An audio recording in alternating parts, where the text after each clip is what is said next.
Hello, everyone, and welcome. We're just going to give everyone a minute or so to hop on the webinar before we go ahead and get started.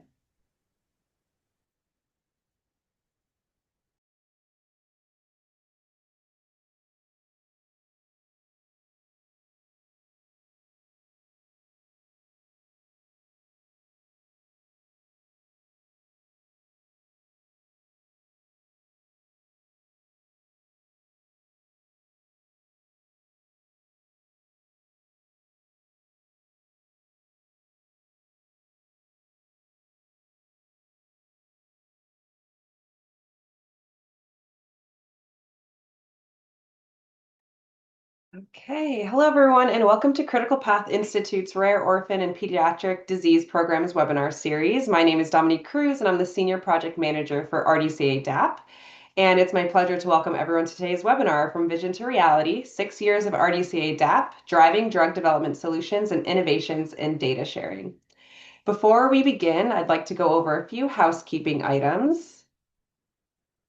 If we can go to, thank you.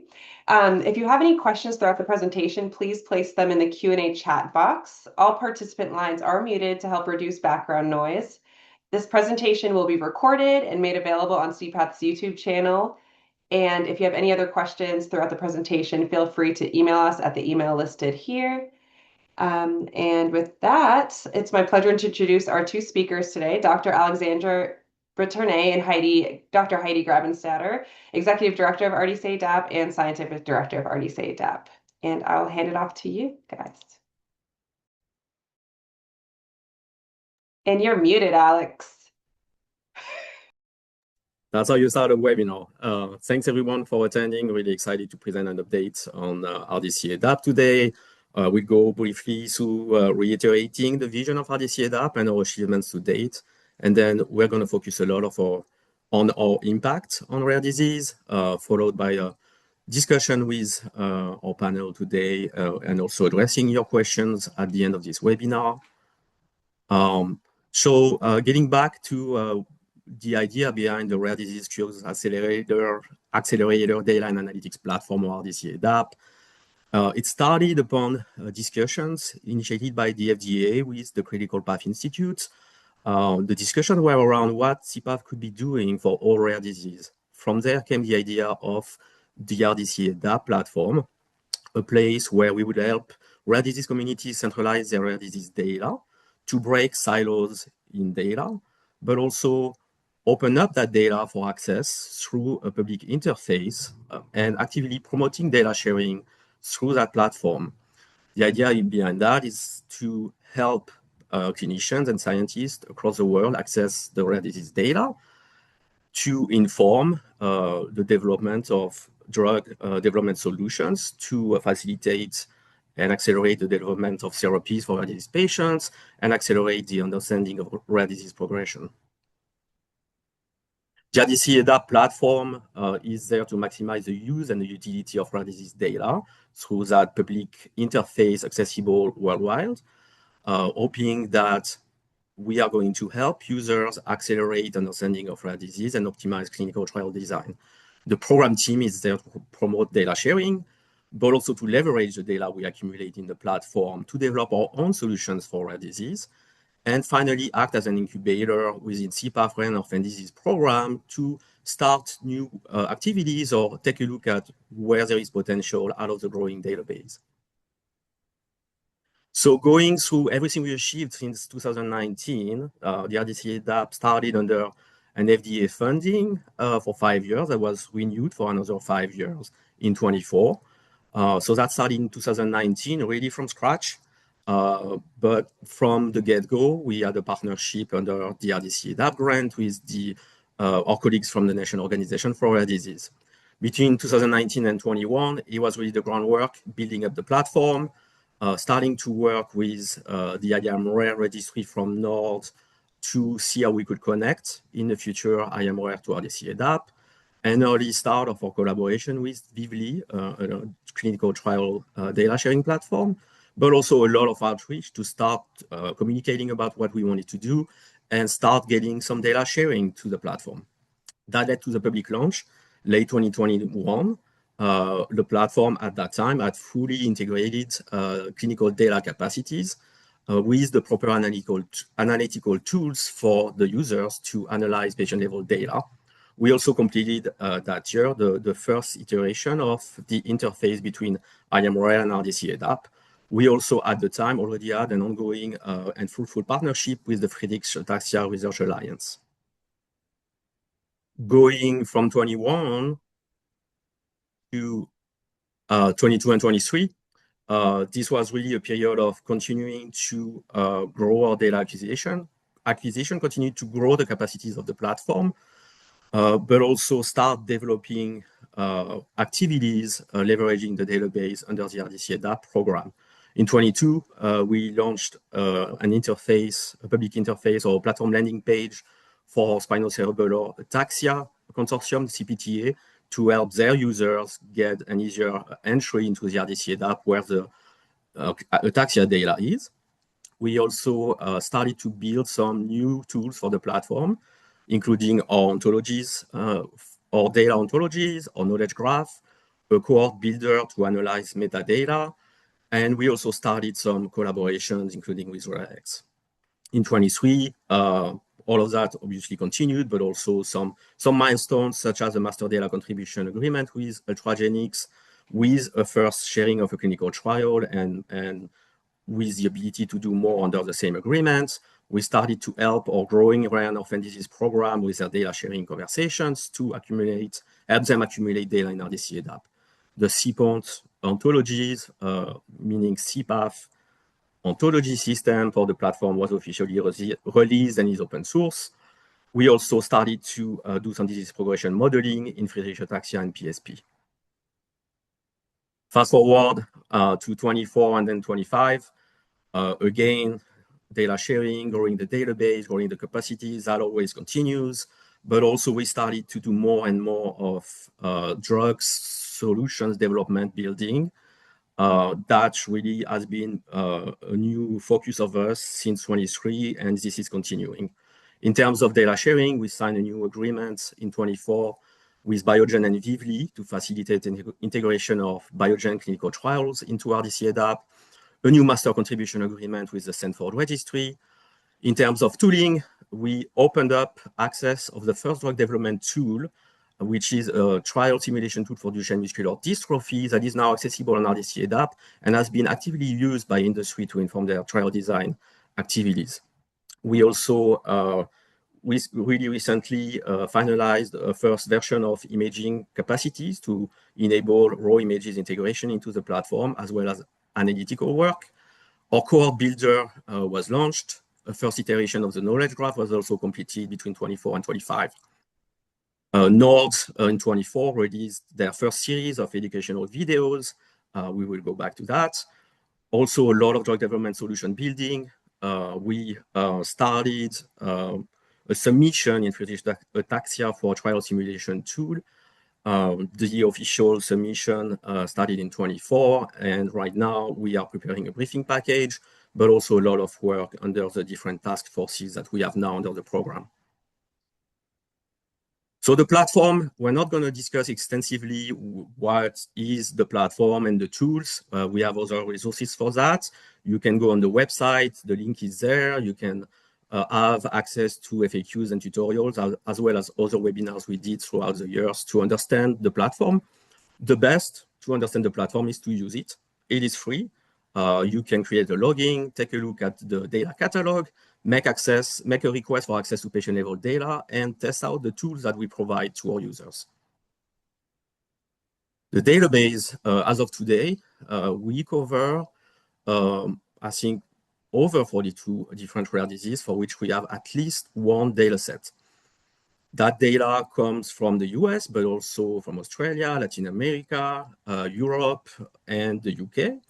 A lot of registry data, a lot of natural history studies, clinical trials, data from a digital app.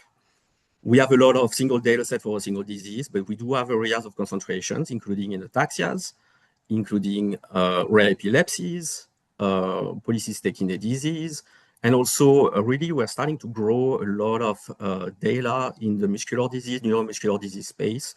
with a lot of recent new acquisition, data sharing to the platform for FSHD, SMA, ALS, to name a few. So that amounts to about 100 data sets, and we try to make as much as we can all these data sets accessible to our users. The RDCA-DAP impact can be measured at a number of different levels. Our collaboration with NORD helps facilitate drug development and data educational videos, as well as facilitates registry data solutions. Our work with RDCA-DAP platform users and RDCA-DAP task forces helps in developing drug development tools and regulatory endorsed solutions, and the ongoing development of a collaboratory with CPAS Rare Orphan and Pediatric Disease Program and external partners facilitates disease understanding, drug development tools, and trial design, and enhances confirmatory evidence.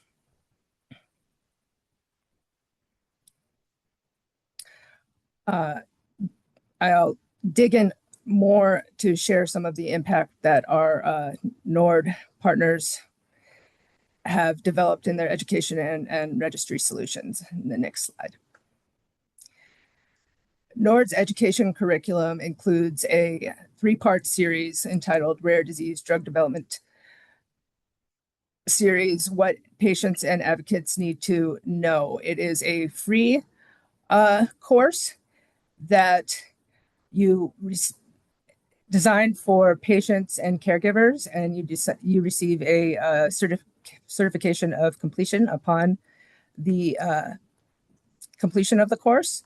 It was designed in collaboration with FDA, and they have just released a new one, From Records to Research, Making Sense of Health Data for Rare Disease, which focuses on EHR data and patient-generated data, as well as involvement in research. There will be an additional course that builds upon this one, released in the summer. All of their courses are available both in English and Spanish.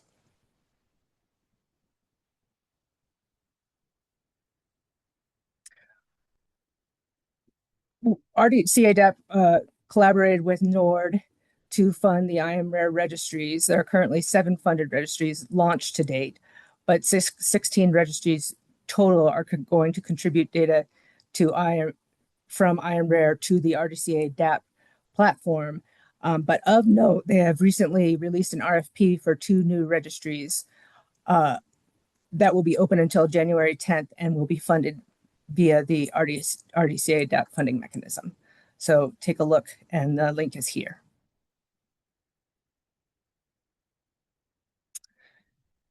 I'd like to talk to you a bit more about the RDCA-DAP platform and how we facilitate drug development solutions. So going into this piece, really the idea of having a platform that shares data to users is really to acknowledge that there's so many rare diseases and so much work to be done that CPAF is not going to do all that work, and we want the users to do work that is going to be impactful. And so since the launch, we're really starting to see some impact there from our users, thanks to the access we provided to patient-level data on RDCA-DAP. So the users of the platform are fairly even split between industry, academic and SMEs, and healthcare clinical research organization doing work. Some of the impact we're seeing is really a lot of work being done by clinicians to take a look at the data to inform endpoint selection and inform their clinical trial design activity. And this is really great because that's what we were hoping to see performed on the platform. Some great examples, I'll go into the Friedreich ataxia case right after that slide, but there was recently a sponsor working in spinal cerebellar ataxia that used some of the data we have on the platform to guide their answers to some questions they were getting from regulatory under a submission they had. We are seeing healthcare research organization doing a lot of work on outcome measures, impact on quality of life, disease modeling to inform decision making. Academic work starting to be fruitful. We have a publication that it was recently submitted by a user in PSP, neurodegenerative disease. A lot of work by academics also on endpoint selection and trial design, but also more technical work on disease progression modeling and algorithms to predict disease progression. And then we have other stakeholders, patient advocacy groups, some regulators that do some work, taking a look at cross-disease discoveries exploration or patient clustering analysis to inform or understand endpoints predictive abilities to prognosis. Going more into one specific use case that was very impactful, we have the very large database for Friedreich ataxia coming from that long-standing collaboration with the US Foundation, FERA. At the time, the sponsor, Reata, who was the sponsor, leveraged a natural history study that we provide to do propensity match analysis. This work informed their open extension study that ultimately led to the first approval for Friedreich ataxia patients. So really a great example on the power of data sharing. What is really even better, in my opinion, is that the work is continuing. And so we're still seeing a lot of industry requesting access to the Friedreich ataxia data on RDCA-DAP to inform their clinical activities. That includes additional propensity match analysis, taking a look at building external controls, taking a look at selection of outcome measures, time points, sample size calculations for potential upcoming trials for first-in-human new treatments for Friedreich and inform clinical trial readiness of their assets. So that ongoing work is really a sign of success and impact we're having in terms of drug development for rare disease. Now we are going to discuss our own work, leveraging the database to develop our own solutions for rare disease through the RDCA-DAP task forces.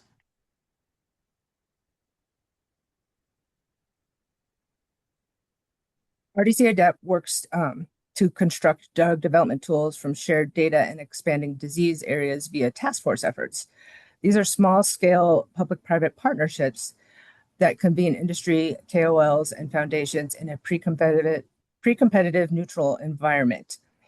They are deliverable focused and nimble and prioritize unmet needs or bottlenecks in drug development. The work in disease areas that are new to CPATH, which allows for additional projects or expansions into larger efforts. We work in the task force with other CPATH rare disease consortia to grow and expand our activities, including data sources. And RDCA-DAP aims to have a task force for each organ in the body.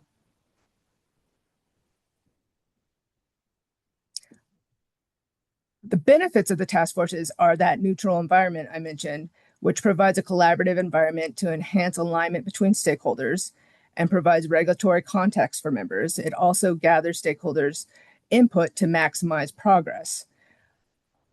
The first step is building an aggregated standardized database that can be maximized for research for industry and other stakeholders. It accelerates the understanding of disease progression and informs clinical trial design.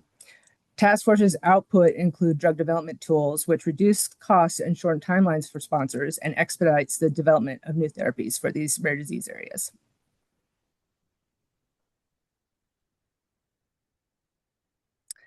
RDCA-DAP currently has 4 active task forces. The Friedreich ataxia integrated clinical database is not a task force per se, but a collaboration between RDCA-DAP and FERA. It has active database and is working on advancing a clinical trial simulation tool.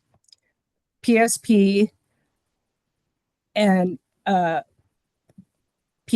and limb girdle muscular dystrophy, all, as you can see, all have active sponsors involved, and foundations as well as SMEs. They have an ongoing expanding clinical database inventory. PSP is also working on advancing a clinical trial simulation tool, and PMD is working on its aggregated database and to inform trial design, while Limb-Girdle is working on its aggregated database and advancing disease progression modeling. So we wanted to show you today past, what these task forces are, what they are delivering. And so we're really starting to see some results and outputs under these different efforts. So in terms of collaboration in Friedreich ataxia, what we have done is leverage the database to develop a trial simulation tool that will help clinicians in the future design their trials for Friedreich ataxia patients. So we developed the backbone of the trial simulation tool is based on disease progression modeling.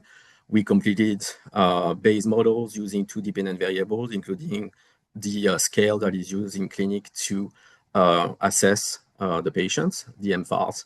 The submission for that trial simulation tool, that this kind of submission goes to the Fit for Purpose initiative at the Office of Clinical Pharmacology at FDA. We entered formal submission late 24.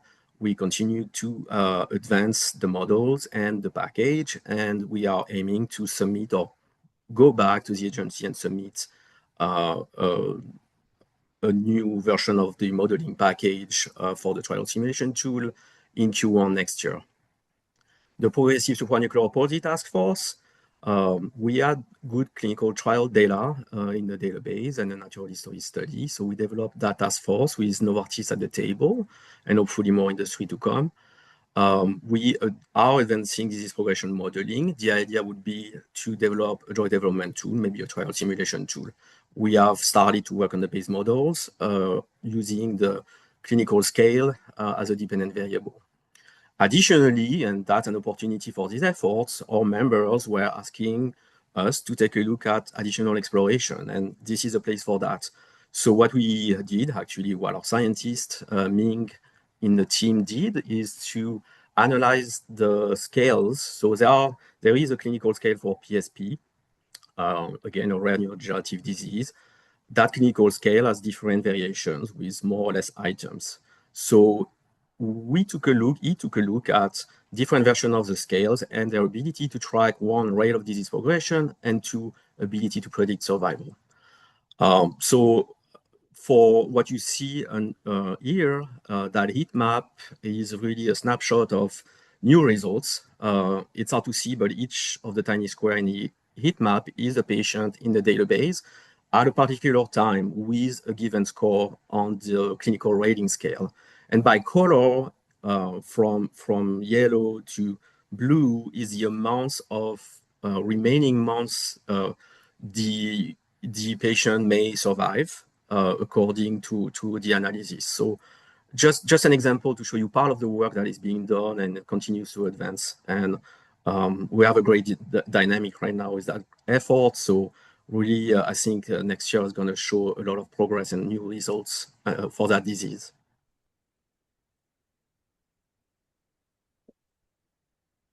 The results for the mitochondrial disease task force, they have successfully executed writing a vision white paper for PMD drug development. It includes early recommendations to help registries harmonize their data collections. It has wide-reaching, I think, implications for rare disease beyond primary mitochondrial diseases. They did manual data element alignment for their data dictionaries, in which they identified domains across the different data sets they collected where there were unique questions asked, questions that were similar, but may have questions for a domain that were asked in a different way. And that is what the figure there depicts, is where there were similarities in the questions and where there may be unique questions or questions that were similar across the data sets. For limb-girdle muscular dystrophies, the manuscripts have completed and are under review by the task force writing group and KOLs. It includes one entitled Scientific Consensus on Biomarkers and COAs for use in limb-girdle muscular dystrophy clinical trials, which will be submitted to the Journal of Neuromuscular Diseases. A second one, leveraging totality of evidence across limb LGMD landscape and utilizing adaptive trial design to be submitted to Therapeutic Innovation and Regulatory Science. Our primary deliverable that we're working on is a disease progression model. The key target data set agreements have been signed, and the task force is in position to start modeling work in Q1.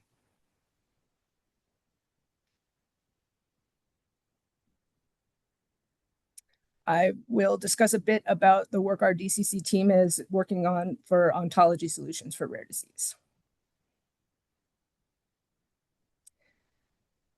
We have a number of unharmonized data sources that we onboard onto RDCA-DAP.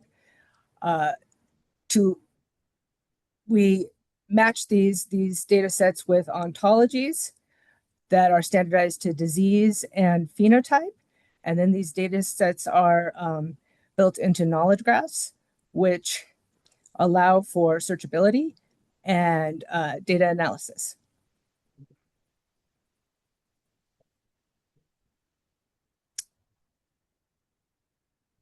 This allows for enhanced search capabilities for RDCA-DAP users.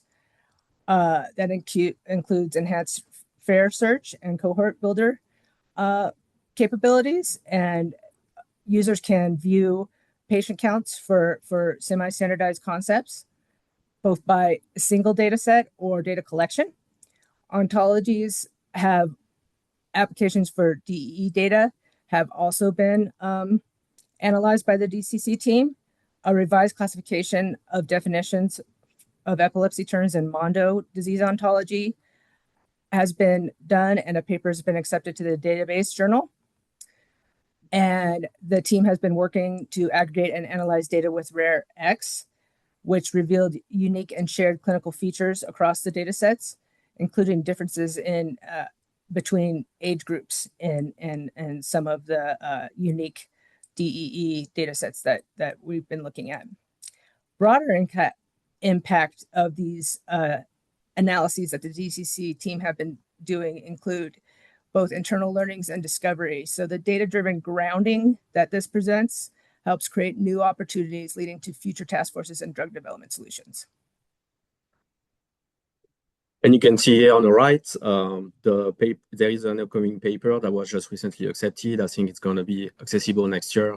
That is going to go through the new terminologies revisions that were done by our ontology scientists using our application of ontologies to rare epilepsies. Now, to end this presentation, a bit more about our collaboratory role and our platform's collaborations with other platforms. So actually heard that in a song yesterday that said, building bridges takes courage. Not being a US person, I didn't know that expression. I think it really applies here. As a collaboratory, we really aim to create an ecosystem that is rich of collaborations and that creates a partnering world where rare disease data platform collaborates with each other. I think last thing we need would be more rare disease data platform. We have a lot of great platforms that are already up. What we need to do is collaborate more with each other and create bridges. That is going to allow us to break or continue to break even more data silos.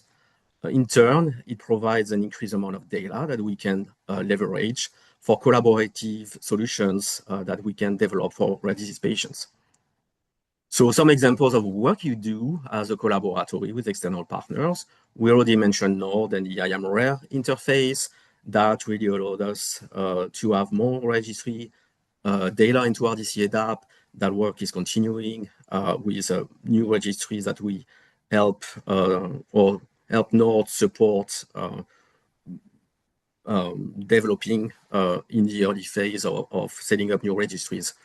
The other one is with Vivli. I mentioned that trial platform. Vivli has a lot of industry partners and a lot of trial data. We developed a customized data use agreement that allows us to request Biogen rare disease data for integration into RDCA-DAP and make it available to our users. That has been great. We have a lot of data that was shared by Biogen, and the data sharing team at Biogen has been really great. And with Vivli, we really hope to extend this custom data use agreement to other industry to gather more trial data in rare disease. We have additional partnerships ongoing.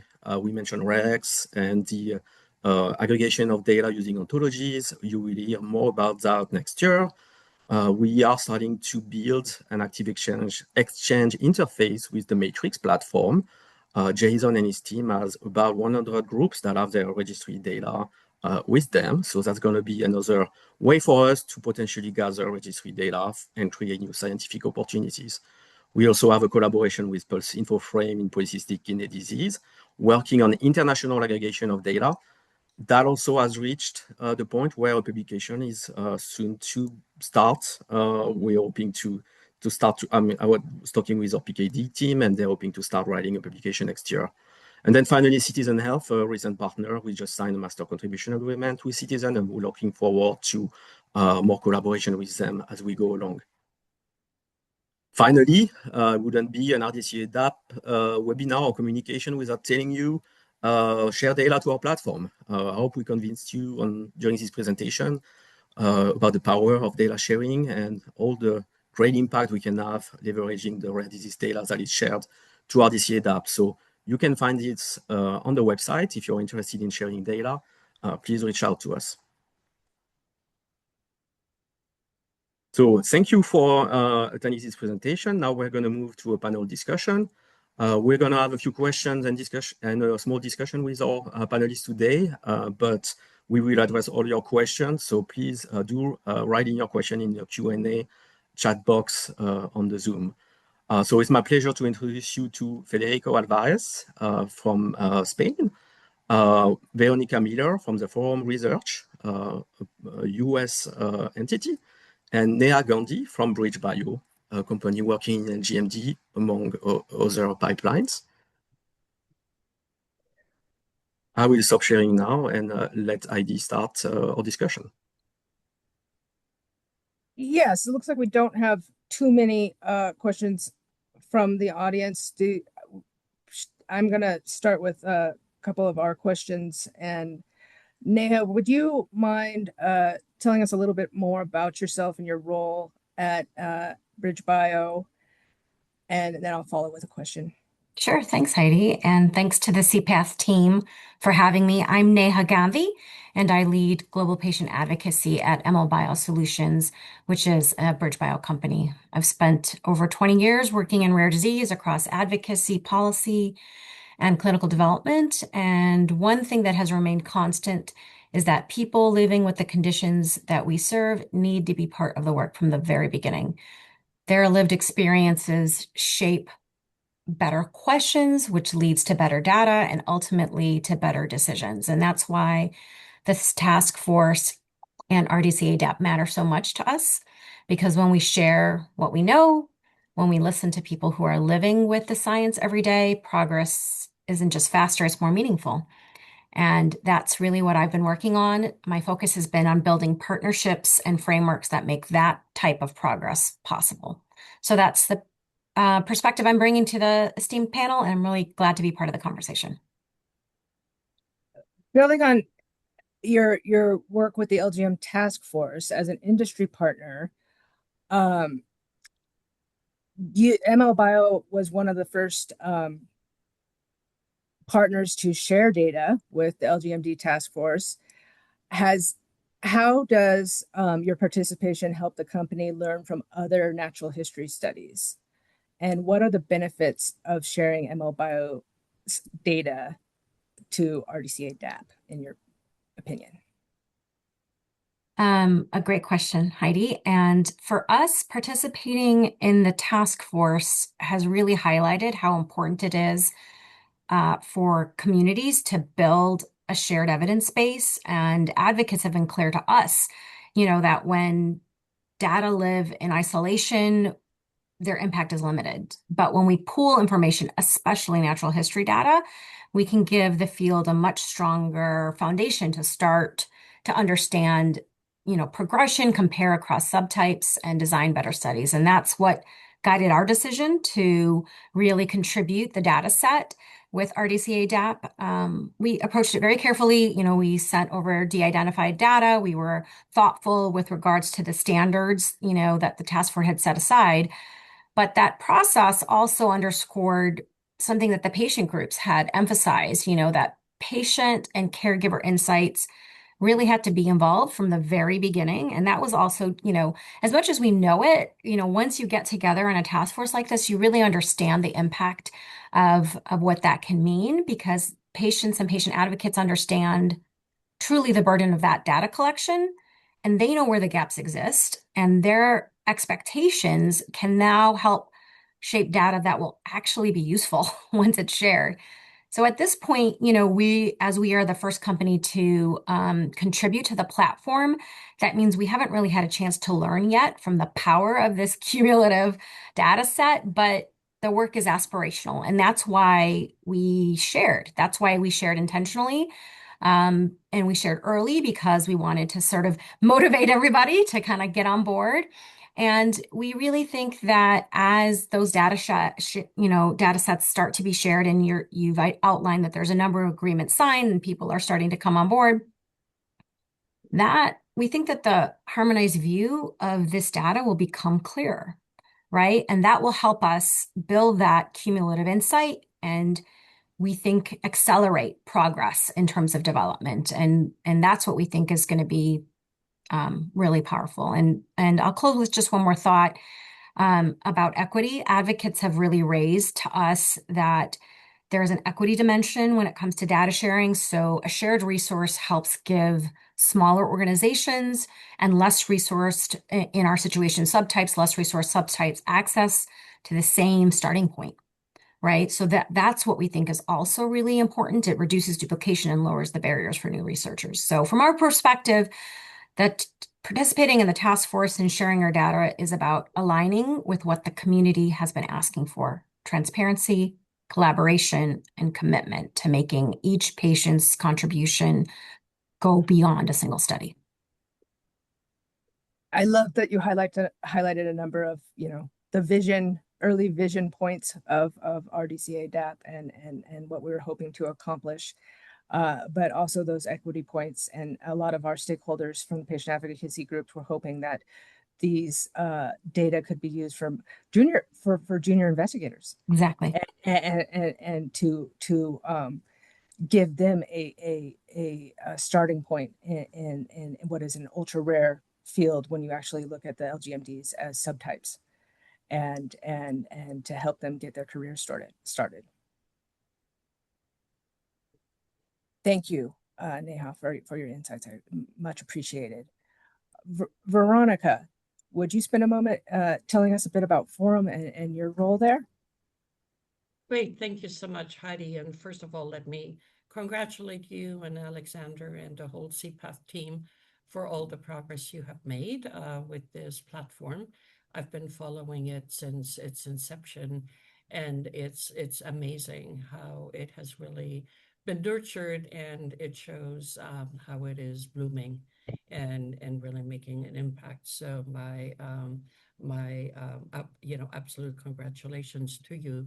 So the Forum for Collaborative Research is an organization that's housed at the UC Berkeley School of Public Health. So we're within an academic center, but we facilitate drug development in areas of unmet medical need.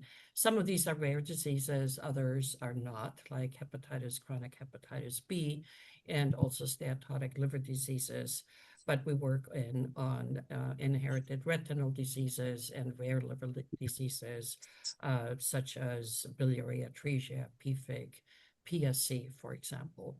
So the idea of data sharing has always been very, very central to my view of clinical research. And it started off early in the days of HIV clinical research when we had no drugs or very poor drugs, and there was so much activity going on. And it really became clear to me in at that time I was in Frankfurt, Germany, working in a large clinical research center, how each patient's data point, even in a very prevalent disease, is so important for us to get a picture and an kind of overview of what's actually going on in the field. So the idea of pooling data together, sharing data, being part of large data collaborations has always been central to what I've done. So at the forum, what we're doing is we're collecting placebo-armed data from different studies, from all the studies that have been done in specific disease areas. So it's very disease specific. It's not a generalized placebo effort. So very disease specific. And we think that is actually very important because of the, as you've already mentioned, Neha and Alexander and Heidi in your talks, how important it is to have the right expertise and the patient involvement, et cetera, for each disease area. So we bring together placebo-armed data from different companies, but we integrate it and harmonize it following CDISC and all the standards and totally FDA compliant. And the idea is, so we're much earlier in the way, but we have made great progress with quite a few data use agreements signed and data being transferred. So we'll have thousands. We have about 2,500 patients worth of data already committed to this project. And what we want to do with that is use it as a unique natural history control as well as supplemental controls, but really allow us to look at so many different biomarkers, et cetera, as the field moves along, especially in an area where we have drugs that are being approved under the accelerated approval pathway, but they then need confirmatory studies, which are very long and very difficult to do as placebo-controlled studies when the drug is actually available on the market. So, which presents huge ethical challenge. And that's, again, where the patient commitment to this effort is so important. Veronica, may I ask, you gave us a fantastic overview on data sharing, but and mentioned that you're working directly to get industry to share. Mm-hmm. How do you? Neha had mentioned, they were the first to share to our task force and wanted to sort of help facilitate others and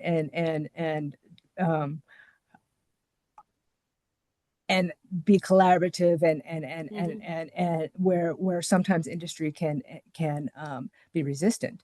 So how at the forum do you facilitate that industry data sharing? It's very interesting, and sometimes it's very surprising. There's the usual, that does happen with, oh, we can't do it, and it's not in the informed consent, and we don't have the facilities to de-identify the data and whatever. I think we're very lucky at Berkeley because we have an amazing infrastructure with the Office of Industry Alliance and IPs and the whole legal support for this. So working on the data use agreement, that really we have a standard one, but really adapting it to the needs of the companies as well. We do, because the data set is harmonized, each company's data will not stand out on its own, because that's one worry people have if they've already published results and then somebody else uses the same data.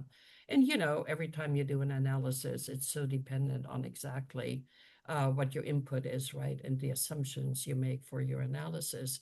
So it's important to the companies that their data will not be visible as such. So that is something we make sure of. We have great security, and we're making this, we have firewalls around it, and it's not that anyone can access it. So first of all, the companies that share data are part of the steering committee, maybe like your task force for that specific disease area. And then they agree to what analysis should be done, how the data is used. And once like you said, once you have one or two companies signing on, then the others say, well, maybe we can do it. And we've been surprised. We've had some companies that are saying, come on, we want to sign this agreement. And large companies, I don't want to name names, that are actually pushing Berkeley, the infrastructure. And then, of course, this is the whole UC system. And we have to work through things like the Department of Justice's language on bulk data sharing with certain countries, et cetera, et cetera. So all of those things have to be worked through. But as I say, we have this great infrastructure at Berkeley that really helps us navigate that. Yeah. So I think it's leading by example. If once one or two companies do it, the others say, oh, this can be done. Because believe me, we were told this couldn't be done. Thank you. So Thank the you. key is Yeah, flexibility. Go ahead. I'd like to, I see the time moving, and I know Federico, I want to make sure like you get a chance to speak. And I talking about legal just make me think about Europe, right? And so Federico, if you want to introduce yourself, maybe just start giving us your perspective from the European side, on what's the status of data sharing, but also, alternatives to data sharing, maybe given the work that you do. We also had a question about using generative AI on the data that we have in the platform to advance, work for rare disease. Maybe that's something you could comment on. By the way, Veronica was addressing a question from our audience today on industry sharing. So we kind of started the Q&A already. Go ahead, Federico. Okay, thanks a lot. My background is in engineering, so I'm more working in the data processing from the technical side, and as well as working in the Technical University of Madrid, participating in the European Rare Disease Partnership. And there we're working in the part of the data hub, that one of the purposes is exactly how we can, rare diseases means that we have a scarcity of patients as well as sparsity, and then connecting the different repositories, connecting the different sites, connecting the different hospitals or pharma or anyone with the data is so relevant, because it's the way to advance with the research on the diseases. Of course, there's one part that is the reluctance of sharing data, because there are two parts. One is that data is power. So we're talking about AI and machine learning. Data is power. So let's say the better data, the better your algorithms are. So there's competition. But there's the good part, that sharing the data, you will get better collaboration and better results. Talking about the legal part and the privacy aspects and ethical aspects, we are talking about patients' data. We are talking about sometimes genomics, and we are talking about very sensitive information. So sharing should be following of all the different regulations in Europe, GDPR, AI Act, and some other regulations. And the second thing that we are implementing is about working as a federation. Let's say that the data is not moved away from the original site. So that's something that can even work to share with other parts of the world, with that not the data is moved away, only that it's the algorithms are learning from the different sites. This can help a lot on that aspect. If we are talking as well about generative AI, means I understand for synthetic data generation. That's fine. So we can create synthetic data sets. And normally people think that these are anonymous.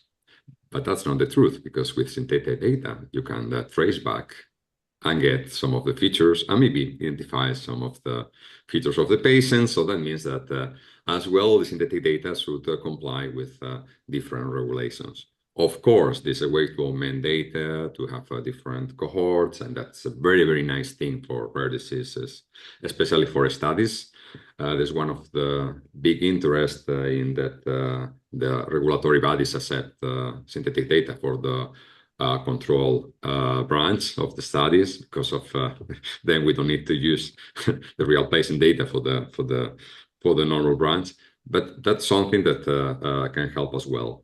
all, of course, under regulation, but I think that with the technology and with the work we are doing, we can create, let's say, more anonymous data with synthetic data. We can, let's say, work on that sharing and federation. And I believe that on that part and the different work as well, CPAT is doing in RDERA, in the rare disease partnership, advancing in that way of more, let's say, detailed pipeline towards, let's say, better studies and better results with the research in the rare disease area.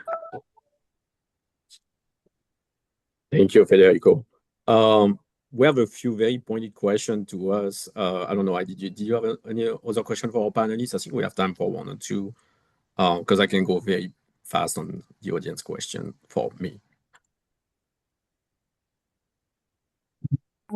For Neha, in regards to the collaborative environment that we're working to build in the LGM task force to drive community consensus, what are your hopes for future directions that the task force may take? I think one of my big hopes is that we can use this ultimately harmonized data set to move towards clearer agreement on what meaningful progression looks like for the LGMD community.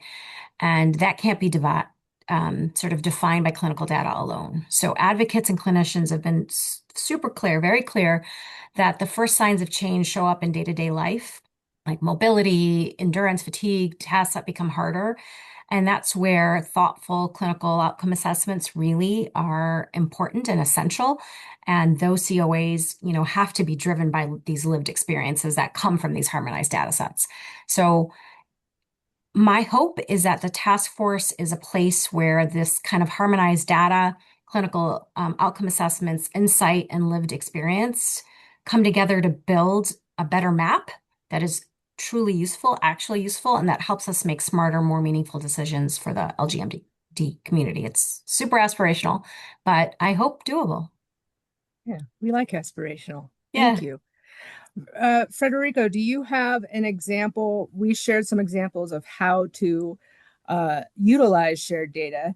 Do you have any examples from your work that illustrate why it remains critical to share data? Yeah, one of the examples that we are working on is it's in kind of anemia, it's called sickle cell disease.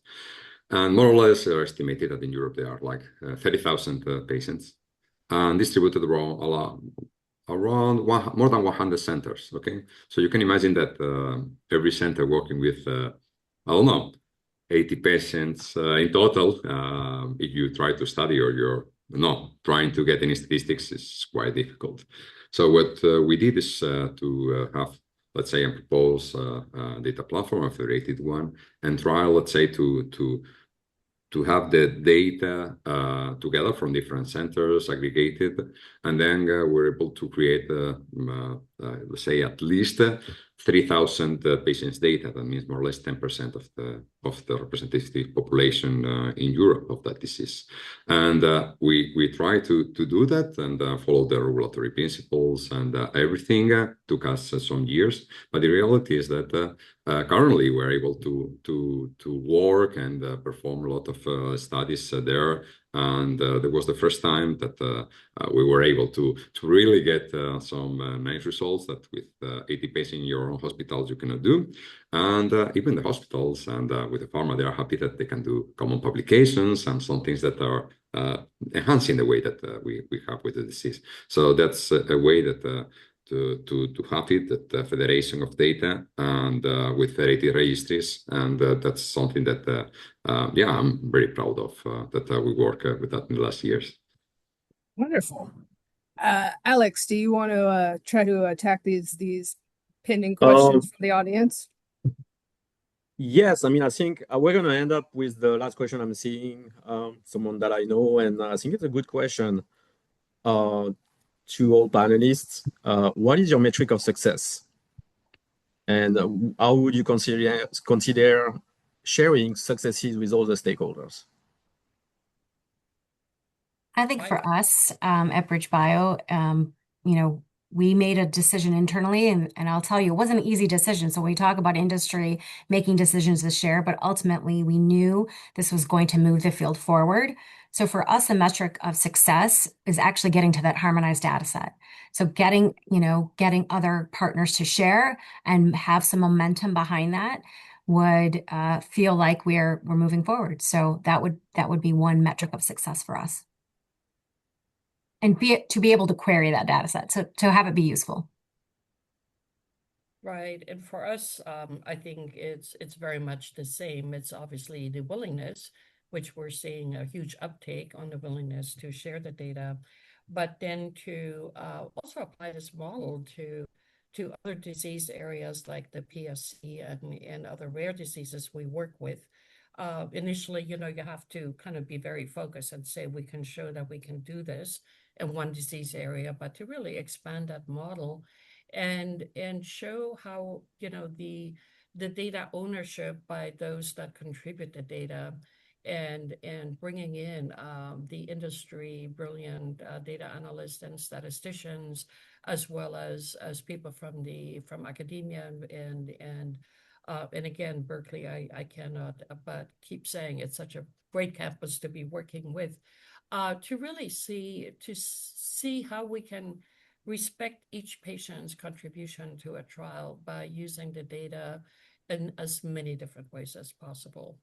And so we have so many plans for the types of analysis we can do. But basically, having that harmonized data set is our first metric. Federico, I know we're putting you late, so if you want to I know. enter, if not, I can close.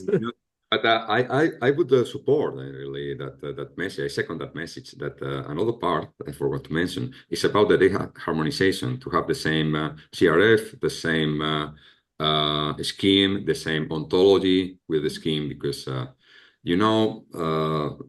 that's it's a bit painful when you need a lot of work to build that, because it is the only way when we talk about the home of data, the same things. Is the only way to aggregate as well ontologies to relate all data, and this let's say data supporting mechanism is something that we are, let's say, advocating to use to all clinicians, because it's the way I know that from getting your data to have a harmonized data set, it's a lot of time, but it's the way that in the future this can be used. And if you'd like to work with the industry or with someone without any harmonized data, for me, it's impossible. And from the CRF to an ontology and there takes time. So that's very, very important.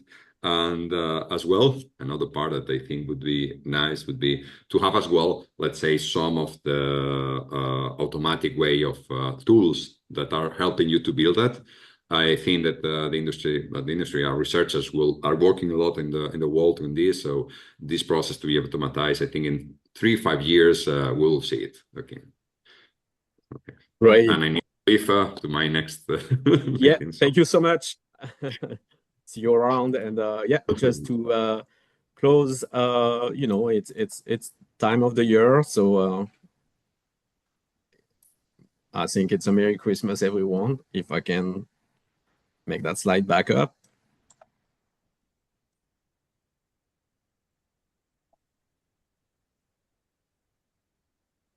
Yeah, thanks, Alex. And I know we didn't get to all the questions. We'll follow up afterwards for everyone whose question we didn't get to answer live. But like Alex said, from everyone here at CPATH, thank you for all of our panelists for joining us today. And I hope everyone has a great rest of the year.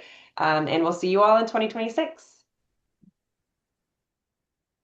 Thank you. Thank CPATH. Thank you, Alex and Heidi. Thanks, everyone. Thank you.